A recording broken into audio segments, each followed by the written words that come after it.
Hello, everybody, and thank you for tuning in to the Liberty Report. With us today, we have Chris Rossini, our co-host. Chris, good to have you with us. It's great to be with you, Dr. Paul. Very good. We have some things to talk about. We're going to help change the world for the better, we hope. There's a lot of opportunities. That's one thing I know, if that is one's goal. And today we will be talking a little bit more about, hate and what's going on and hate crimes and how government pretends that they can take care of it. If there's some dishonesty out there, well, they'll just pass a law and that will take care of it. Of course, they claim we can do that. We will never violate the First Amendment. Well, that's where we'll have a few comments. So we'll be back there. Before we do that, I want to, reintroduce and introduce to some the alliance and the partnership we have with Birch Gold, because gold is important. I've said that since 1971. And, I was a long-term person looking at gold. I didn't say, oh, gold, $35, $50 an ounce. I'm going to start trading gold, buy and sell and profit. And that would make me too nervous. Besides, I wouldn't know how to do it. So I didn't do that. So I was always looking for the long term, and that was to hold gold, because inevitably they would make things worse. So the Breton Woods had maintained for a long time, artificially, of course, a ratio of $35 to an ounce of gold. It ended in August 15th of 1971. And since then, the prediction by many, even before that happened, Austrian economists predicted that this is leading to trouble. The Breton Woods will break down and they cannot maintain the gold standard, and it all came true. And since that time, I've been watching it rather carefully and spoke out about it. And to my surprise, I ended up in Congress talking about it too. And more people are talking about it. And if you look at the conditions that we have today, there's quite a few people trying to help people protect themselves against what is coming. And it's amazing it's still being held together. But now we're talking about gold over $2,000 an ounce. And there's no reason to ridicule anybody or say, well, it's doubled quite a few times over these past 50 years. So what's going to happen? I think it's going to double or triple until it finally all ends. And but it doesn't mean that anybody knows exactly what will happen on every event. So today there was a special event of a business announcement that the payroll numbers were much worse than they anticipated. They thought there would be 315,000 new jobs, and there was 175,000. And in a free market, sound money, it probably wouldn't happen, but it wouldn't be nearly as attention getting as it is under today's conditions, because everybody had to react to it. Gold went up sharply, then it goes down sharply, and interest rates fluctuate, stock market skyrocket. What's the Fed going to do? It's all this anticipation. And one of the funniest reactions that I saw was one of the pundits, on the business station said, well, this is what the Fed wants. The Fed is saying their policies are working. And, the slump is coming. And that's how we treat inflation. They've been fighting inflation, so they're trying to ruin the economy. And he was actually excited about, well, this is what they want. Well, what he's getting mixed up is the market wants it. The market wants correction. And if they just allowed it to happen 5-10 years ago, like they did in 1921, the correction comes and the problems are solved if they go back to sound economic policies like balance the budget and quit printing money. But that doesn't happen. So this is what exists. It makes it difficult to figure out, what should I do? Should I buy coins or buy stocks or whatever? And that's why we partner with Birch Gold, because they offer some advice and they offer an opportunity, if you're not involved in gold, that they believe in that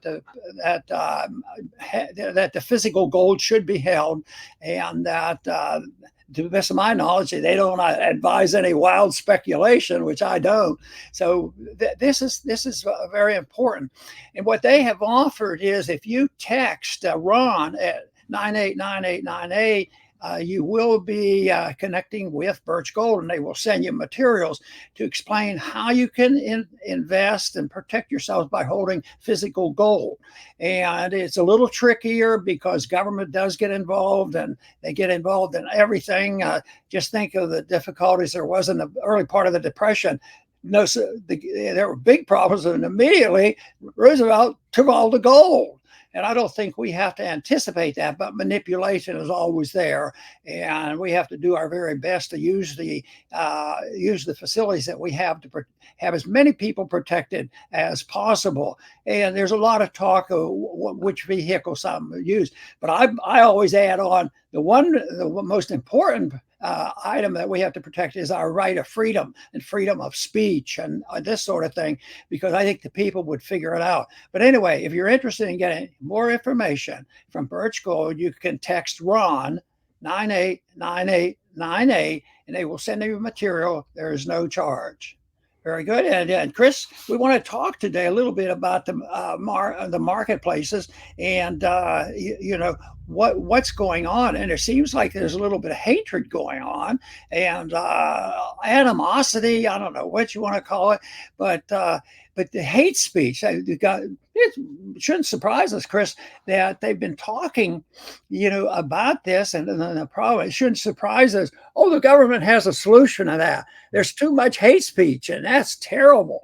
And we're going to discipline them, and that's why we need more laws. And we don't know how to define hate speech. I was thinking about this. What if you took everybody from an early age and you penalized them tremendously, the people who expressed hate? How many times have you heard a little kid say, "I hate you, I hate you"? I think I've heard that every once in a while. It happens in families, it happens at school, and everything else. But you say, "Well, that's different. That's different." But really, it isn't. That's what happens now when you get out there and you have one country, "I hate you and we're going to destroy you," and then both sides do this. It gets to be a real mess, and that's where we are today. And unfortunately, Chris, I think the goal is that if we just pass a law, and it's not the Democrats alone that talks about this. Matter of fact, Republicans believe in that. We have to make sure we get rid of this whole thing about people hating somebody. But hate is subjective, and you can't describe it, you can't punish it, and it represents people that might be just immoral. But it's related in some way to Lysander Spooner's argument that the views that people have and opinions that people have are not crimes. Crimes are quite a bit different. That's when you hurt and kill and this sort of thing. But he said there's a big difference. He said a vice is treated elsewhere. It's a personal, moral shortcoming, and we have a lot of that. But if you end up with a society like they do in a total authoritarian society, we take care of all that. We have all the rules, and we're moving in that direction. The drug war is part of that, and the drug war still exists, and all these regulations. So this whole thing is, if we don't separate the two, where opinions are quite a bit different than picking up arms and stealing, or we have to add on to that, asking the government to do our dirty work for us, because that should be just as immoral and wrong. So we have a lot of problems we have to face. Chris? That's right, Dr. Paul. Yes, as you point out, hate is merely an opinion. We hate here at the Ron Paul Liberty Report when the government breaks its own laws, the U.S. Constitution. They do it every day. We hate that. Now, that's our opinion. There's other people that they love it. They love it when the government breaks the law, especially if they think it'll benefit them. But opinions are not a crime. Opinions can't be touched by legislation. Opinions are thoughts. Now, of course, there are distasteful opinions, but when there are distasteful opinions, you want those to be out in the open. You want the truth to come out. Whoa, that's not true. Let me explain to you the truth. So it can be countered when there are distasteful opinions.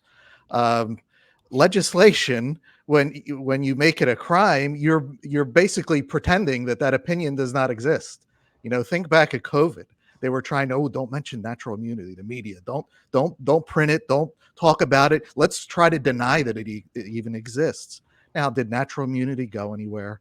Absolutely not. In fact, natural immunity prevailed despite their attempt to censor the truth.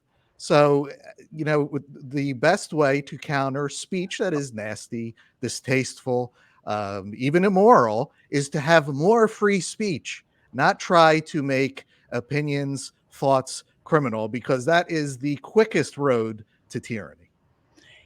Sometimes I wonder which one comes first. Does government become corrupt and practice the things that are immoral, and then people say, well, the government's doing it, so we can do this?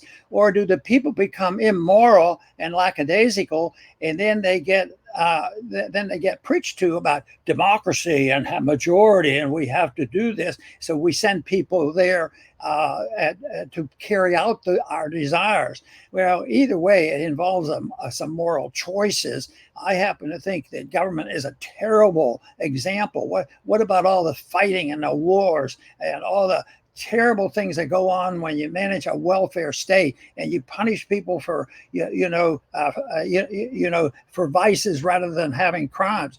The government is totally out of control, and it's very hard to shift it. And the other thing that is very influential here is the fact when governments mess up the economy with a bunch of lies, which we have been living with, although we still have a lot left, but we're consuming it quickly. All you have to do is look at our spending. That when we do this, the people get poorer and poorer, and they get angrier and angrier. And then they shout out and use the government, to make sure they get their share. And then this becomes, he has more than we have. That's why you hear, oh, I think it's where I live, it's the labor unions. They cause all the inflation. Or somebody else will say, no, it's this big company that provides jobs for 10,000 people. Oh, that's them. They made profits last year. We have to stop it. And Biden right now, he has to have a wealth tax, not only income tax and all this other stuff. He's a wealth tax, tax your wealth.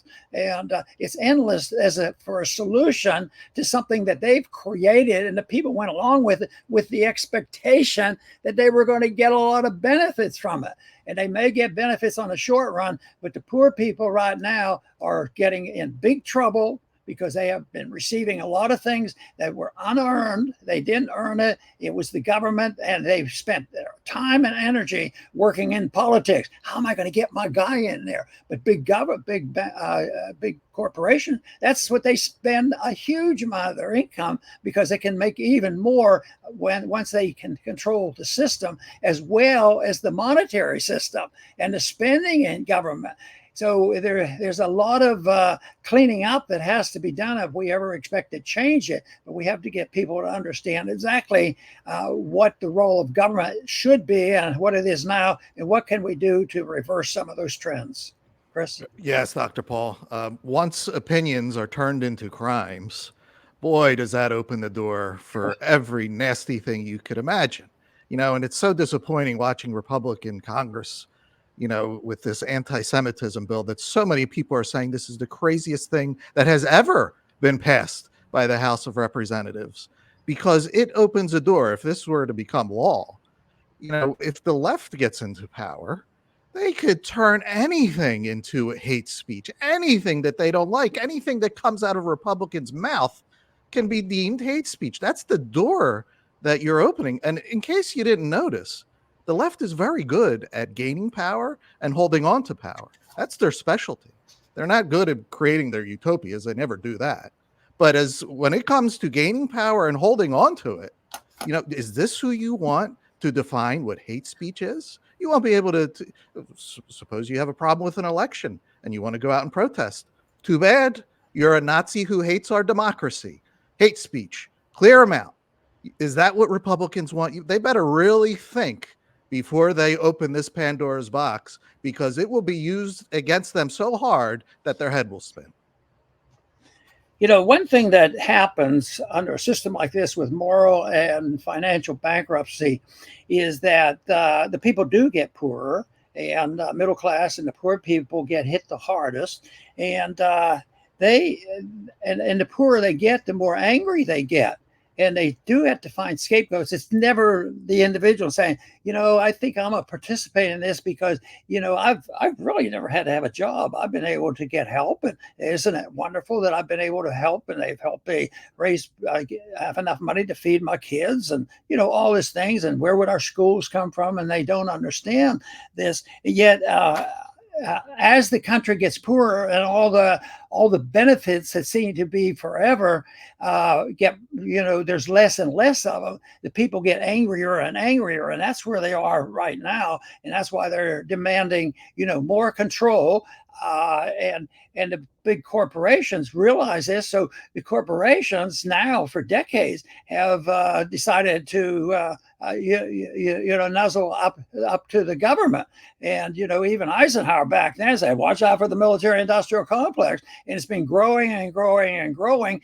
And because of the apparent power and control over the reserve currency, which will end, but right now it's still very powerful, that we can finance our empire and we can go about. But then that that brings on hostility, international hostility, and then the hatred. And just think about it. Right now we have two factions. If you deal with the Middle East, so we have Israel and the Palestinians. And I think each side have expressed themselves pretty well, but both sides thinks the other sides are the evil people. And I think both sides, if I'm not mistaken, it looks like both sides are guilty of the same thing.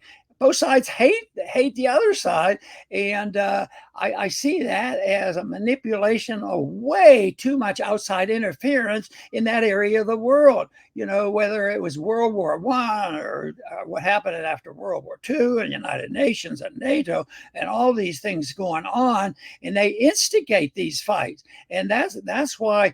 I put a lot of blame at our complacency and allowing our governments to grow and try to manipulate us internationally as well as domestically. And then there are these combinations built where big business, big banks, big medicine, they get together and they do quite well at the expense of the average person. And that's why, danger lies ahead. And people have to say, well, what really is wrong with the system? And that's where I think they come up short. They know there's something wrong, but who's going to get blamed? Because you can't use the Constitution. That's way too old fashioned. When I suggested that once in a committee in Washington, hey, Ron, you don't talk about that. That's anachronistic. We don't use that anymore. And I was so shocked. I didn't know why. He believes it. I mean, he was sincere. He was a chairman of a committee. And I thought, well, maybe that's where the problem is, because you have to have, some source of conviction. And if you run out of trust in the government, you can use natural law. Drift toward the principle and understanding what natural law is all about, which the founders had a lot of respect for, and they tried to protect that in the Constitution. But right now, there's very little respect for natural law, and I think that is one thing more people should look at and find out. Maybe we could support something like that is natural, because I think it emphasizes things should be voluntary. You should, there's no perfection. People are always going to have disputes, and there'll be property and rights, but everything should be voluntary. That if you're going to have association, social, financial or whatever, international, make sure the two sides are always voluntary, rather than one side saying, I'm the boss and you're going to do this. And if not, we hate you so bad, we're going to destroy your whole society. And then when you get two people saying that, guess what? It spreads, and that's what the biggest concern for our world today should be, is the spreading all this hostility and hatred that goes on, justifying foreign policy activities as well as social policy. And that if that doesn't reverse, and it is going to be a personal thing, it has to be the individual. Some people will say, what are you talking about, natural law? What does that mean? Governments write laws. Yeah, poorly. And you got that right. We have to look at it. Yeah, Chris. Yeah, that's right, Dr. Paul. I will finish up my closing thoughts. Yes, we are in a precarious situation. We always look for the positive because life requires positive. Otherwise we could all just give up and forget it. But you could always remain positive as long as you have the ability to speak. That's how you convey your thoughts, convey the truth. That's how you counter tyranny. But once that is attacked and suppressed, now you've got bigger problems. Now you're going head on with tyranny, and that's what we're up against. With sadly to say, both sides. Both sides want war, and both sides want censorship. So there's really no need to separate them anymore. And that's why a lot of people are using the word uniparty now. I see it everywhere. Because what's the difference? If you both want to censor your opponents and you both want our country to bankrupt itself in war, there really is no difference because you're both leading us to disaster. So they both want to silence Americans, and they both are putting the affairs of other nations in front of our own, whether it be Ukraine or Israel or even China someday. I'm sure a lot of people are thinking about that. So there is no America first anywhere, neither on the left or on the right. And I'm sad to even say that even former President Trump, I saw a message from him, if it was a true message from his Truth Social, saying, stop the protests now. I mean, in America, we have the freedom of assembly and protest. Of course, say stop crimes now, but stop protests now. That's bad, and that's really, doesn't show us, much hope if he becomes president again. So we're upside down on both sides. We need to be the opposite: free speech and non-intervention in the affairs of other nations. They are not our business, and we are not their business. But unfortunately, we've drifted so far, and we're getting the consequences. This is what you get. If you want to go down this road, you're going to now have to deal with tyrants that want to close your mouth and forbid you from ever speaking the truth. Very good. And if they took your advice to heart, they would be going in a step of the right direction, which is what we need, because there will be no magic wand. It's not going to come suddenly, but ideas are important, and ideas whose time have come. They can't be stopped. And I think our ideas are growing by leaps and bounds. And to me, that is good. But the people who have the bullhorn and they're shouting and controlling the media, it's different. And then you say, well, we have the internet, and we do. And I saw very early on it'd be a useful tool. I still do, but I also know that people have to be discreet in how they use it and how they interpret this. And one of the goals of our arch enemies, a lot of this is that a lot of the results that we're talking about, I think it comes from ignorance and greed and different things like that. But there are some people who are organized, and I think I see it in the immigration problem and even the demonstrations on college campuses, that there's people who finance and push this not because they're mixed up on ideas, but their ideas are rotten and they want chaos.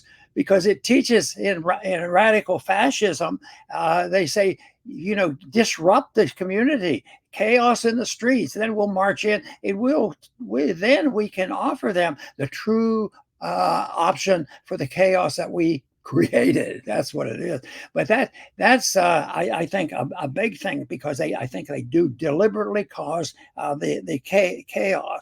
And the other thing they use with the chaos is along with it comes the fear. You have to scare the living daylights out of people, where they say, yeah, you may be right on the different circumstances, Ron. I think we could try that. But right now we're going to be attacked, and we have riots in the streets and all these things, and that is true, but that won't go away easily. That's why you have to organize people's thinking about why you can't depend on the government for all these solutions. And the one thing that's hardest for people to accept under those conditions is becoming more tolerant.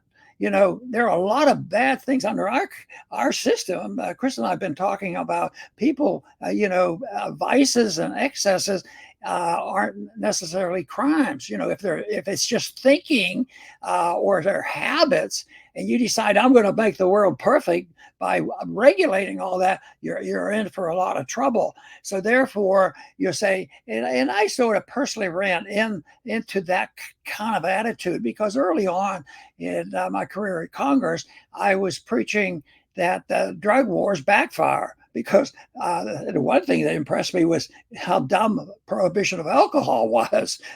We still haven't fully learned that lesson, but at least back then, it was a surprise for anybody to talk about the drug wars worse than the darn drugs.